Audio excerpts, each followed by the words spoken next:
In this video, I'm going to show you how to use complementary colors to desaturate hues and also how to create a background that has gradation. And gradation means going from one color to the next gradually, like the word gradation, without any shifts, sudden shifts in value. Okay, so what I'm doing here is I want to dull down or desaturate my vivid blue.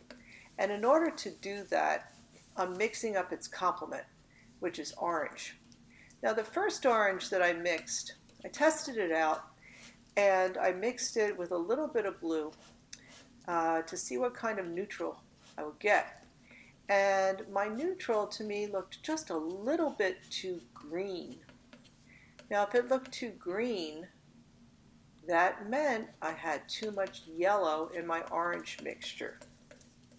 So if I had too much yellow in my orange mixture, I had to add more red to it, and that's what I did.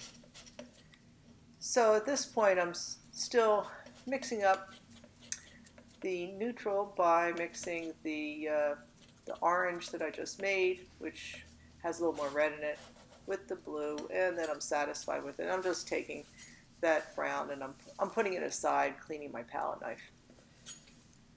Now that I'm satisfied that that orange is a perfect complement to the blue, I'm going to use that orange to desaturate or to dull down all my colors. I'm mixing four different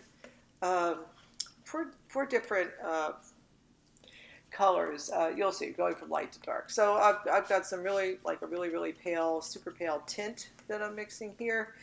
And I'll end with a pretty dark color. Now, with the last project, it's really important that you do not use any black. In fact, that's one of the points of the whole project, is to learn how to mix colors, learn how to desaturate them or make them a little bit dull. Look what I'm doing here. See how I'm putting the orange in with the blue? So that's going to make that blue a little more subtle, a little bit more of a grayish blue. Yeah, so the purpose of the last assignment, besides creating a cityscape or a landscape in a asymmetrical composition, it's really to learn how to use a pair of complementary colors and to use the complements to desaturate each other. Okay. All right, so now I've got a super light tint and then like kind of a medium tint, and now I'm working on a tint that's much darker, kind of a mid-tone there, and I just am putting quite a bit of orange in there to desaturate it, to make the blue a little bit more blue-gray. I'm pretty satisfied with that, so I'm going to move on and make my next one, my darkest color, and I'm just adding a tiny bit of white to it. Now you'll notice with all the lighter tints, I started with white, I added the color into it. In this color, I wanted it purposely to have like almost no white in it at all, so I just added a little bit of white to my color mixture. I wanted that to be kind of a dull, dark blue. Now, if you want to create a graduated background, going from light to dark or going from one color to the next, what you need to do is you need to create several different mixtures of the colors ahead of time. And that's what's really important. So in this case, I made 4 different mixtures going from light to dark. And you have to work really fast. Now, acrylic dries super fast, and when I was making this video, I was also using some pretty bright light, and so my paint was drying like really fast. And as you're working, look what I'm doing. I'm just blending the edge. I'm not going all the way back into the light, but when I put the next darker value down, I just kind of blend the edge with the previous color. And also, okay, so here I'm laying down that second darkest color.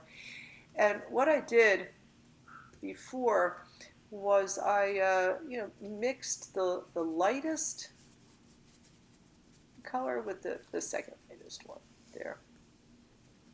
And now I'm fixing that transition, okay? And so I'm like kind of lightly blending it on the surface, kind of feathering it out, taking a little bit more water. Okay, now I'm getting into the third darkest tint there, and I'm just putting it down. And after I put it down, then I'm going to grab some of that lighter color, and then I'm going to brush that in there, and I'm going to pull it together, but I'm going to be careful not to go back too far into my other paint mixtures. All right, so here I decided I needed to get a little lighter, a little higher, and you can go back and forth a little bit. And now I'm going to go darker, work on that transition so it's gradual. Again, you want like a nice smooth transition there. A little bit more water. You can see what I'm doing. I'm taking the second lightest tint, and then I'm mixing it together with the third one. And then I'm just pulling that together, getting rid of any stripes that I might have. All right, ready for the darkest value. Okay, so putting that down, just putting it down, not smearing it into the other section yet. All right, now I'm grabbing some of that little lighter value, but notice I did that when I still had some of the darker paint on my brush. So now I'm pulling this all together, and I'm going to work to get rid of those stripes. Because again, you want a gradual transition. So here, yeah, pulling that together. The other thing you'll notice is that my brush strokes all have a tendency to go a little bit in a diagonal direction. Now, I've been painting a really, really long time, and over the years, this is something that I just kind of that I just do, and having consistent brush strokes, or having your brush strokes go, kind of mostly in one direction, will give your painting a sense of unity. Now, would it have been ideal if I had used a bigger brush with this? Yeah, probably. But the reason I didn't was I figured you folks did not have larger brushes at home, so I really wanted to show you, how I would go about doing this with a medium-sized brush. So I decided I wanted to go just a little darker there at the end.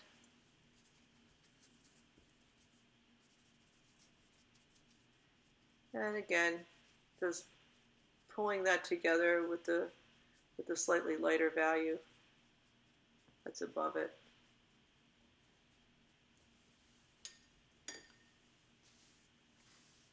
And that's it. You have to work quickly when you're blending in acrylics.